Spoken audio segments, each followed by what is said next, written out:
Artificial intelligence. പ്രസിദ്ധമായ Collins English dictionary word of the year 2023 ആയി തിരഞ്ഞെടുത്ത വാക്ക് ഏതെന്നറിയാമോ? AI. ആർട്ടിഫിഷ്യൽ ഇൻ്റലിജൻസിൻ്റെ ചുരുക്കരൂപമായ AI. കോളിൻസ് ഡിക്ഷണറി 2023 പദമായി തിരഞ്ഞെടുത്തത് AI. ആർട്ടിഫിഷ്യൽ ഇൻ്റലിജൻസ് എന്നത് കമ്പ്യൂട്ടർ സയൻസിലെ ഒരു വിശാലമായ മേഖലയാണ്. കമ്പ്യൂട്ടറിന് എങ്ങനെ ചിന്തിക്കാനുള്ള കഴിവ് നൽകാം എന്ന ആശയത്തിൽ നിന്നാണ് ആർട്ടിഫിഷ്യൽ ഇൻ്റലിജൻസിൻ്റെ തുടക്കം. സ്വയം അറിവാർജിക്കാനും വിവരങ്ങൾ ക്രോഡീകരിച്ച് വിശദീകരിക്കാനും ആർട്ടിഫിഷ്യൽ ഇൻ്റലിജൻസിൻ്റെ അൽഗോരിതങ്ങൾക്ക് കഴിയും. ഇതോടൊപ്പം റോബോട്ടിക് സാങ്കേതിക വിദ്യയുടെ വികാസവും ചേരുമ്പോൾ മനുഷ്യൻ്റെ ബുദ്ധിയെയും കായികശേഷിയെയും വെല്ലുവിളിക്കുന്ന തരത്തിൽ അത് വളർന്നു കഴിഞ്ഞിരിക്കുന്നു. ആർട്ടിഫിഷ്യൽ ഇൻ്റലിജൻസ് അഥവാ നിർമ്മിത ബുദ്ധിയുടെ സാങ്കേതിക വശങ്ങൾ പഠിപ്പിക്കുകയല്ല ഈ വീഡിയോയുടെ ലക്ഷ്യം. മത്സര പരീക്ഷകൾക്ക് ആവശ്യമുള്ള ചില അനുബന്ധ വിവരങ്ങൾ നൽകുക എന്നുള്ളതാണ്. ഇതോടൊപ്പം ഓർക്കുക, ആർട്ടിഫിഷ്യൽ ഇൻ്റലിജൻസിൽ ഉപയോഗിക്കുന്ന പ്രധാനപ്പെട്ട പ്രോഗ്രാമിംഗ് ഭാഷകൾ ഏതെന്ന് ചോദിച്ചാൽ ലിസ്പ്, പ്രൊലോഗ് എന്നിവ. ആർട്ടിഫിഷ്യൽ ഇൻ്റലിജൻസ് ഒരു പഠന വിഷയമായി ഉയർന്നു വന്ന വർഷം ഏതെന്ന് ചോദിച്ചാൽ 1956. 1956 അമേരിക്കയിലെ ഡാർട്ട്മൗത്തിൽ summer research project on artificial intelligence എന്ന ഒരു വർക്ക്ഷോപ്പ് സംഘടിപ്പിക്കപ്പെട്ടു. അതിന് നേതൃത്വം നൽകിയത് അമേരിക്കൻ കമ്പ്യൂട്ടർ സയൻറ്റിസ്റ്റായ ജോൺ മക്കാർത്തി. ആർട്ടിഫിഷ്യൽ ഇൻ്റലിജൻസിനെ ഒരു പഠന മണ്ഡലമാക്കി മാറ്റിയ ശില്പശാല നടന്ന സ്ഥലം ഡാർട്ട്മൗത്ത്. 1956 ആർട്ടിഫിഷ്യൽ ഇൻ്റലിജൻസിൻ്റെ പിതാവ് എന്നറിയപ്പെടുന്നത് ജോൺ മക്കാർത്തി. ആർട്ടിഫിഷ്യൽ ഇൻ്റലിജൻസ് എന്ന പദം ആദ്യമായി ഉപയോഗിച്ചതും ജോൺ മക്കാർത്തിയാണ്. ഇതോടൊപ്പം ഓർക്കുക, ആർട്ടിഫിഷ്യൽ ഇൻ്റലിജൻസിനെ വികസിപ്പിച്ചെടുത്ത മറ്റു ചില പ്രഗത്ഭ ശാസ്ത്രജ്ഞരാണ് English computer scientist Alan Turing, British Canadian computer scientist Geoffrey Hinton, American computer scientist Marvin Minsky. Alan Turing, Geoffrey Hinton, Marvin Minsky എന്നിവരും ആർട്ടിഫിഷ്യൽ ഇൻ്റലിജൻസിനെ വികസിപ്പിച്ചെടുത്ത ചില പ്രഗത്ഭ ശാസ്ത്രജ്ഞരാണ്. ആർട്ടിഫിഷ്യൽ ഇൻ്റലിജൻസ് ഉപയോഗിച്ചുണ്ടാക്കിയ ജനപ്രീതി ആർജിച്ച ഒരു സോഫ്റ്റ്വെയർ ആപ്ലിക്കേഷനാണ് ചാറ്റ് ബോട്ട്. മനുഷ്യ സംഭാഷണം അനുകരിക്കുന്ന ഒരു കമ്പ്യൂട്ടർ പ്രോഗ്രാമാണ് ചാറ്റ് ബോട്ട്. ഉപയോക്താവിൻ്റെ ചോദ്യങ്ങൾ മനസ്സിലാക്കുന്നതിനും അവയ്ക്കുള്ള പ്രതികരണങ്ങൾ ഓട്ടോമേറ്റ് ചെയ്യുന്നതിനും നാച്ചുറൽ ലാംഗ്വേജ് പ്രോസസ്സിംഗ് പോലെയുള്ള സംഭാഷണ AI ടെക്നോളജി ആധുനിക ചാറ്റ് ബോട്ടുകൾ കൂടുതലായി ഉപയോഗിക്കുന്നു. ചാറ്റ് ബോട്ടുകളിൽ ഏറ്റവും ജനശ്രദ്ധ ആകർഷിച്ച ചാറ്റ് ബോട്ടാണ് ചാറ്റ് GPT. ഓപ്പൺ AI എന്ന ആർട്ടിഫിഷ്യൽ ഇൻ്റലിജൻസ് സ്ഥാപനമാണ് 2023 നവംബർ 30 ചാറ്റ് GPT അഥവാ chat generative pre trained transformer വികസിപ്പിച്ചെടുത്തത്. 2015 അമേരിക്ക ആസ്ഥാനമായി സ്ഥാപിതമായതാണ് ഓപ്പൺ AI. ഓപ്പൺ AIയുടെ സഹസ്ഥാപകനാണ് ധനാഢ്യനായ ഇലോൺ മസ്ക്. സാം ആൾട്ട്മാൻ അതിൻ്റെ സഹസ്ഥാപകനും CEOവുമാണ്. ചാറ്റ് GPT പോലുള്ള LLMകൾ അഥവാ ലാർജ് ലാംഗ്വേജ് മോഡലുകൾ ഉപയോക്താവിൻ്റെ നിർദ്ദേശങ്ങൾക്കനുസരിച്ചുള്ള ടെക്സ്റ്റ് സൃഷ്ടിക്കാൻ നാച്ചുറൽ ലാംഗ്വേജ് പ്രോസസ്സറുകളും ന്യൂറൽ നെറ്റ്വർക്കുകളും ഉപയോഗിക്കുന്നു. ഓർക്കുക, ഓപ്പൺ AI വികസിപ്പിച്ചെടുത്ത ചാറ്റ് ബോട്ട് ചാറ്റ് GPT. ഗൂഗിളിൻ്റെ ചാർട്ട്. ഇനി മറ്റു ചില ചാറ്റ് ബോട്ടുകളെ പരിചയപ്പെടാം. ഗൂഗിളിൻ്റെ ചാറ്റ് ബോട്ട് ജെമിനൈ. ബാർഡ് എന്ന സ്വന്തം ചാറ്റ് ബോട്ടിനെ പരിഷ്കരിച്ച് 2024 ഫെബ്രുവരിയിൽ ഗൂഗിൾ പുറത്തിറങ്ങിയതാണ് ജെമിനൈ. ചൈനയിലെ ബഹുരാഷ്ട്ര ടെക്നോളജിക്കൽ കമ്പനിയായ ബൈഡുവിൻ്റെ ചാറ്റ് ബോട്ട് ഉൽപ്പന്നമാണ് എർണി. എർണിയുടെ full form enhanced representation through knowledge integration. Elon മസ്കിൻ്റെ എക്സ് ആർട്ടിഫിഷ്യൽ ഇൻ്റലിജൻസ് വികസിപ്പിച്ചെടുത്ത ഒരു ചാറ്റ് ബോട്ടാണ് ഗ്രോക്ക്. മൈക്രോസോഫ്റ്റുമായി സഹകരിച്ച് ഫേസ്ബുക്കിൻ്റെ മാതൃ കമ്പനിയായ മെറ്റ പുറത്തിറക്കിയ ചാറ്റ് ബോട്ടാണ് ലാമയുടെ പൂർണ്ണരൂപം large language model Meta AI. Open AIയുടെ ചാറ്റ് ബോട്ട് ChatGPT, ഗൂഗിളിൻ്റേത് ജെമിനൈ, ബൈഡുവിൻ്റേത് എർണി, ഇലോൺ മസ്കിൻ്റെ എക്സ് AIയുടേത് ഗ്രോക്ക്, മെറ്റയുടേത് ലാമ. റോബോട്ടിക്സ് മനുഷ്യനെ പലതരത്തിലും സഹായിക്കാനായി ബുദ്ധിയുള്ള യന്ത്രങ്ങളെ സൃഷ്ടിക്കുക എന്നതാണ് റോബോട്ടിക്സിൻ്റെ പ്രധാന ലക്ഷ്യം. റോബോട്ടിക്സിൻ്റെ പിതാവ് ആര് എന്ന് ചോദിച്ചാൽ അമേരിക്കൻ ഭൗതികശാസ്ത്രജ്ഞനായ ജോസഫ് F. എംഗൽബർഗർ. റോബോട്ടിക്സിൻ്റെ പിതാവ് ജോസഫ് F. എംഗൽബർഗർ. ഇനി ലോകത്തിലെ പ്രശസ്തമായ ചില ഹ്യൂമനോയിഡ് റോബോട്ടുകളെ പരിചയപ്പെടാം. സോഫിയ. ഹോങ്കോങ് ആസ്ഥാനമായുള്ള ഹാൻസൺ റോബോട്ടിക്സ് എന്ന കമ്പനി വികസിപ്പിച്ചെടുത്ത ഒരു സോഷ്യൽ ഹ്യൂമനോയിഡ് റോബോട്ടാണ് സോഫിയ. 2017 ഒക്ടോബറിൽ സോഫിയക്ക് സൗദി അറേബ്യൻ പൗരത്വം ലഭിച്ചു. ഒരു രാജ്യത്ത് നിയമപരമായ പൗരത്വം ലഭിക്കുന്ന ആദ്യത്തെ റോബോട്ടാണ് സോഫിയ.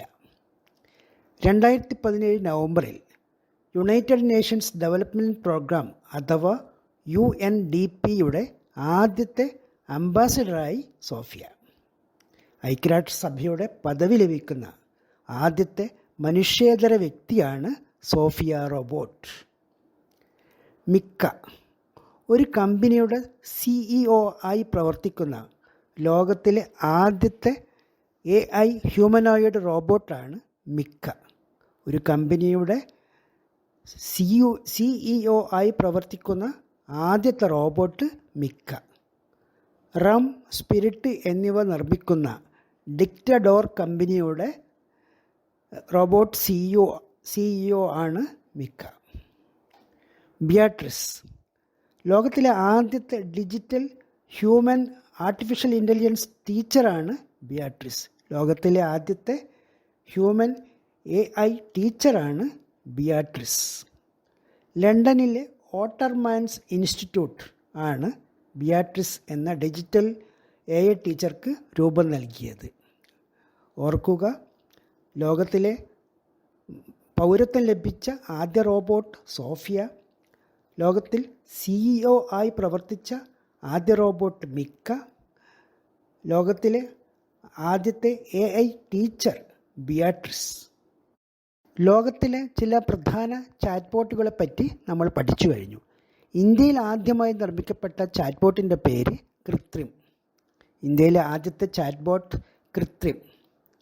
ഇന്ത്യയിലെ ആദ്യത്തെ ബഹുഭാഷാ നിർമ്മിത ബുദ്ധി പ്ലാറ്റ്ഫോമാണ് കൃത്രിം. റൈഡ് ഷെയറിംഗ് കമ്പനിയായ ഒലയുടെ സ്ഥാപകൻ ഭവിഷ് അഗർവാളിൻ്റേതാണ് കൃത്രിം. ഇനി ലോകത്തിലെ ആദ്യത്തെ AI ടീച്ചറെ നമുക്കറിയാം, ബിയാട്രിസ്. എന്നാൽ ഇന്ത്യയിലെ ആദ്യത്തെ AI ടീച്ചർ ഐറിസ്. ജനറേറ്റീവ് AIയെ അടിസ്ഥാനമാക്കി മേക്കേഴ്സ് ലാബാണ് ഐറിസിനെ സൃഷ്ടിച്ചത്. ഇന്ത്യയിലെ ആദ്യത്തെ AI teacher iris. Thiruvananthapuram KTCT higher secondary സ്കൂളിലാണ് ഐറിസ് എന്ന AI ടീച്ചർ ഉള്ളത്. ഇന്ത്യയിലെ ആദ്യത്തെ ആർട്ടിഫിഷ്യൽ ഇൻ്റലിജൻസ് നഗരം രൂപം കൊള്ളുന്നത് എവിടെയെന്ന് ചോദിച്ചാൽ ഉത്തർപ്രദേശിൻ്റെ തലസ്ഥാനമായ ലക്നൗവിലെ നാദർഗഞ്ച് വ്യാവസായിക മേഖലയിലെ 40 ഏക്കർ സ്ഥലത്താണ് നിർദ്ദിഷ്ടമായ AI നഗരം രൂപം കൊള്ളുന്നത്. ഇന്ത്യയിലെ ആദ്യത്തെ ആർട്ടിഫിഷ്യൽ ഇൻ്റലിജൻസ് സ്കൂൾ എവിടെയാണ് ആരംഭിച്ചത് എന്ന് ചോദിച്ചാൽ കേരളത്തിലാണ്. ശാന്തിഗിരി വിദ്യാഭവൻ, തിരുവനന്തപുരം. 2024 ജനുവരിയിൽ കേരള ഡിജിറ്റൽ യൂണിവേഴ്സിറ്റി പുറത്തിറക്കിയ AI പ്രോസസ്സറാണ് Kairali AI chip. Kairali AI chip രാജ്യത്ത് ആദ്യമായാണ് ഒരു യൂണിവേഴ്സിറ്റി ഇങ്ങനെ ഒരു നേട്ടം കൈവരിക്കുന്നത്. ഓർക്കുക, ഇന്ത്യയിലെ ആദ്യത്തെ ചാറ്റ്ബോട്ട് കൃത്രിം, ഇന്ത്യയിലെ ആദ്യത്തെ AI ടീച്ചർ ഐറിസ്, ഇന്ത്യയിൽ ആദ്യമായി രൂപം കൊള്ളുന്ന AI നഗരം ലക്നൗ, ഇന്ത്യയിലെ ആദ്യത്തെ AI school Shantigiri Vidyabhavan Thiruvananthapuram, digital university Kerala പുറത്തിറക്കിയ AI processor Kairali AI chip. ലോകത്തിലെ ആദ്യത്തെ ഹ്യൂമനോയിഡ് റോബോട്ട് പ്രസ് കോൺഫറൻസ്, മനുഷ്യ റോബോട്ടുകളുടെ വാർത്താ സമ്മേളനം. മനുഷ്യ റോബോട്ടുകളുടെ വാർത്താ സമ്മേളനം ലോകത്തിൽ ആദ്യമായി സംഘടിപ്പിച്ചത് ഐക്യരാഷ്ട്രസഭയാണ്. AI ഫോർ ഗുഡ്, അതായത് ആർട്ടിഫിഷ്യൽ ഇൻ്റലിജൻസ് നന്മയ്ക്ക് എന്ന സന്ദേശവുമായി ഐക്യരാഷ്ട്രസഭ സംഘടിപ്പിച്ച ഉച്ചകോടി നടന്ന സ്ഥലം ജനീവ. തീയതി 2023 ജൂലൈ 7. ലോകത്തിൽ ആദ്യമായി പൗരത്വം നേടിയെടുത്ത റോബോട്ടായ Sophia, health care robot Grace, band ഗായികയായ ഡെസ്ഡമോണ തുടങ്ങിയ 9 റോബോട്ടുകൾ ഈ വാർത്താ സമ്മേളനത്തിൽ പങ്കെടുത്തു. ആർട്ടിഫിഷ്യൽ ഇൻ്റലിജൻസിനെക്കുറിച്ചും മനുഷ്യരുമായുള്ള അവരുടെ സഹവർത്തിത്വത്തെക്കുറിച്ചുമുള്ള മാധ്യമപ്രവർത്തകരുടെ ചോദ്യങ്ങൾക്ക് റോബോട്ടുകൾ ഉചിതമായ ഉത്തരങ്ങൾ നൽകി. ഓർക്കുക, UN AI ഫോർ ഗുഡ് ഉച്ചകോടി നടന്ന സ്ഥലം ജനീവ. തീയതി 2023 ജൂലൈ 7.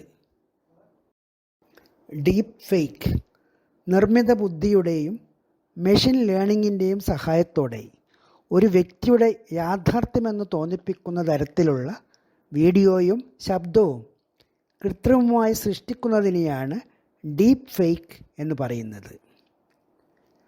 ഡീപ്പ് ലേണിംഗ്, ഫേക്ക് എന്നീ പദങ്ങൾ യോജിപ്പിച്ചാണ് ഡീപ്പ് ഫേക്ക് എന്ന വാക്ക് ഉണ്ടായിട്ടുള്ളത്.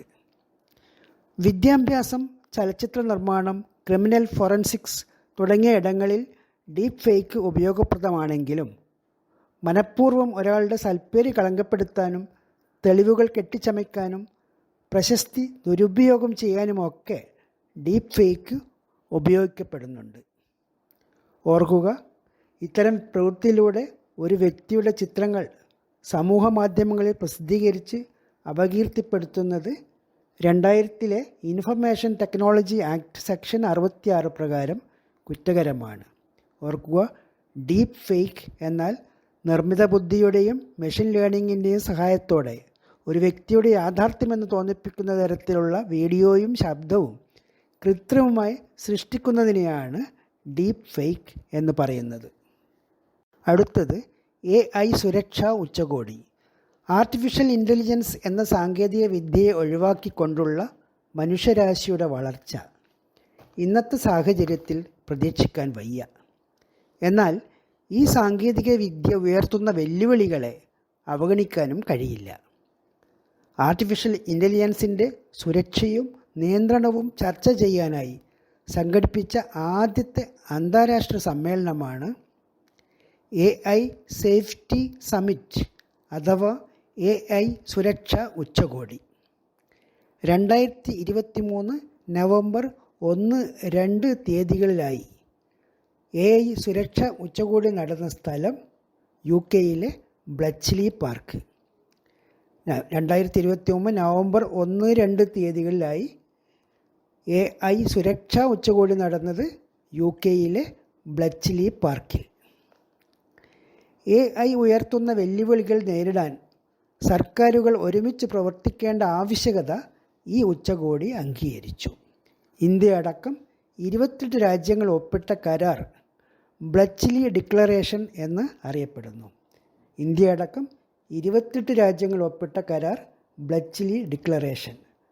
ബ്ലച്ച്ലി ഉച്ചകോടിയിൽ ഇന്ത്യക്ക് വേണ്ടി പങ്കെടുത്തത് കേന്ദ്രമന്ത്രിയായ രാജീവ് ചന്ദ്രശേഖറാണ്. അടുത്തത് വാഷിങ്ടണിൽ ഒപ്പുവെച്ച അന്താരാഷ്ട്ര കരാർ. ആർട്ടിഫിഷ്യൽ ഇൻ്റലിജൻസിൻ്റെ സുരക്ഷിതമായ വികസനം ഉറപ്പാക്കുന്നതിനുള്ള ലോകത്തിലെ ആദ്യത്തെ വിശദമായ അന്താരാഷ്ട്ര കരാർ ഒപ്പിട്ട സ്ഥലം വാഷിങ്ടൺ. തീയതി 2023 നവംബർ 27.